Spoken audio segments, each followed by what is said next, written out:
नमस्कार दोस्तों, मैं आदित्य वैभव वापस से आप सभी लोगों का स्वागत करता हूं आपके अपने सीरीज बिहार दर्शन में। और आज इसका है एपिसोड नंबर 21, जिसमें हम लोग बिहार के बहुत ही खूबसूरत से शहर और जिसके नाम में ही मधु मतलब मध यानी कि शहद हो और जिसकी वाणी में ही शहद हो, आज हम लोग बात करने वाले हैं बिहार के मधुबनी जिले की। तो मैं इस जिले की शुरुआत करने से पहले मैथिली में कुछ शब्द आप सब लोगों को आज स्वागत करना चाहूंगा। तो अहाँ सब गोटा के तमाम बीपीएससी उत्कर्ष परिवार के तरफ से हम गोर लागे छिए और अहाँ सबके तहे दिल से शुक्रिया कि अहाँ सब हमरा सबके भर भर के प्यार अहाँ सब दिलो। तो तही लेल तहे दिल से अहाँ सबके शुक्रिया। आइ छे मधुबनी जिला, तो मधुबनी जिला के लेल आइ हम सब देखब कि की फैक्ट छे मधुबनी जिला से। सबसे पहले अहाँ सबके लेल मधुबनी जिला के अगर हम लोग नक्शे पे देखें तो यह है हमारा मधुबनी जिला, सीमावर्ती जिला है। पहले दरभंगा जिला का हिस्सा था, अब अभी इंडिपेंडेंट जिला के रूप में हमें देखने को नजर आता है। कौन से डिवीजन में पड़ता है तो याद रखिएगा, दरभंगा डिवीजन में आता है मधुबनी जिला। 1972 में अस्तित्व में आया। कमला बलान, भूतिही बलान, इसके अलावा हम लोग अगर बात करते हैं अधुबारा, करेह, गेहुअन, सुपेन, बिसोला, जीवछ, बछराज, थौस, ये सब जो है यहाँ की आपके बहुत सारी नदी है। बहुत सारी नदी यहाँ पे नजर आ जाता है। मधुबनी शब्द अगर हिस्टोरिकल बैकग्राउंड की बात करते हैं तो मधुबनी शब्द की उत्पत्ति मधुबन शब्द हुई, जिसका अर्थ है शहद का जंगल। और साथ ही साथ यह दो शब्द मधु और बनी के मेल से मिला है, जिसका अर्थ है मधुर आवाज वाली भाषा। और जनक के नाम से जाने वाले राजाओं की एक क्रमिक श्रृंखला द्वारा शासित विदेह राज्य में मधुबनी भी शामिल था, जो हम कह सकते हैं विदेह का एक हिस्सा था, जहां से माता सीता भी ताल्लुकात रखती हैं। अजातशत्रु ने जब पूरे बिहार पर विजय प्राप्त की और मिथिला को भी अपने अधीन कर लिया, लिच्छवी मिथिला के राज के बाद, आप सबको पता होगा, जहां उसने महाशील कंटक रथामुसाला का इस्तेमाल किया था। साथ ही साथ बुद्ध के मुख्य शिष्य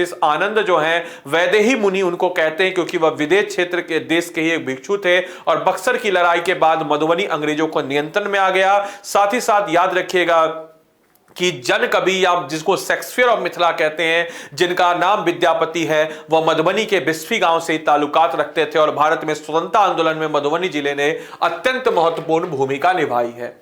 डिस्ट्रिक्ट हेडक्वार्टर की बात करते हैं तो मधुबनी टाउन हो जाएगा। 5 डिवीजन, 21 ब्लॉक, 339 पंचायत, 1111 गांव, 2 लोकसभा सीट मधुबनी और झंझारपुर और 10 विधानसभा सीट्स यहां इसके अंतर्गत आती है। औसत वर्षा 128.2 सेंटीमीटर। मिट्टी की बात करते हैं तो खादर और बालसुंदरी। डेंसिटी 1282 डेंसिटी, जनसंख्या घनत्व यहां नजर आ जाएगी। प्रति स्क्वायर किलोमीटर में 1282 लोग। जनसंख्या वृद्धि 25.5। लिंग अनुपात 926, प्रत्येक 1000 पुरुषों पे 926 महिलाएं। 56.6 साक्षरता दर। पुरुष साक्षरता दर 70.1 और महिला साक्षरता दर 46.2। मैथिली, हिंदी यहां की प्रमुख बोली। मैथिली जो है यहां पे सबसे ज्यादा मतलब बोली जाती है। बिहार के कल्चरल कैपिटल का हब मधुबनी। साथ ही साथ registered industrial unit 1704। Industrial areas यहां पे 0। कृषि आधारित लकड़ी और लकड़ी आधारित फर्नीचर, खनिज आधारित धातु आधारित, साथ ही साथ विद्युत मशीनरी मरम्मत और साथ ही साथ सर्विसिंग, इंजीनियरिंग सेवाएं और तैयार वस्त्र रसायन आधारित आदि के लिए मधुबनी जिला जाना जाता है। साथ ही साथ मधुबनी में बहुत ज्यादा समृद्ध और उपजाऊ भूमि है और इसके लिए यहां मुख्य रूप से कृषि अर्थव्यवस्था है। यहां मखाना और ताजे पानी की मछली के लिए और मछली के प्रोडक्शन में नंबर 1, इस चीज को भी ध्यान रखना है। 2 औद्योगिक क्षेत्र पंडौल और झंझारपुर। घरेलू और विदेशी बाजारों में मधुबनी पेंटिंग की काफी मांग है। रहिका, अंधरातेरी, पंडौल, खजौरी, झंझारपुर, लदनिया, राजनगर और बिस्फी मधुबनी के पहचाने गए प्रमुख मखाना क्लस्टर हैं। हालांकि अंधरा राठी क्लस्टर में मखाना की खेती का क्षेत्रफल सबसे अधिक है। रहिका क्लस्टर में मखाना की खेती सबसे अधिक होती है। तो एग्रो इंडस्ट्री यहां काफी डेवलप है।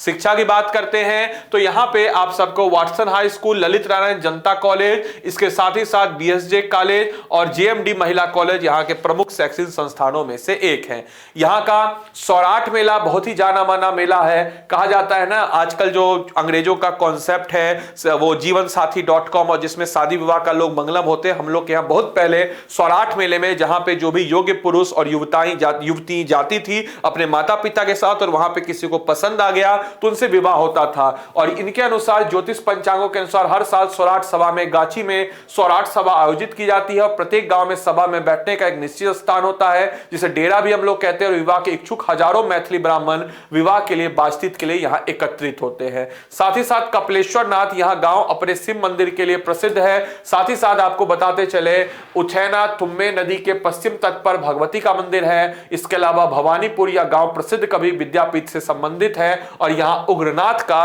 प्रसिद्ध देवी मंदिर भी आपको मौजूद नजर आ जाता है। तो इतने खूबसूरत से विरासत को समेटा हुआ मधुबनी जिला अपने आप में एक जबरदस्त इतिहास को समेटे हुए है और मैं उम्मीद करूंगा यह सेशन आपको अच्छा लगा हो, आपने बहुत कुछ जानने सीखने बूझने को मिला हो। तो मिलते हैं वापस से एक और कड़ी के साथ, एक और नई शुरुआत के साथ। तब तक के लिए सारे लोगों को bye bye, take care, thank you and thanks for watching this session. Thank you.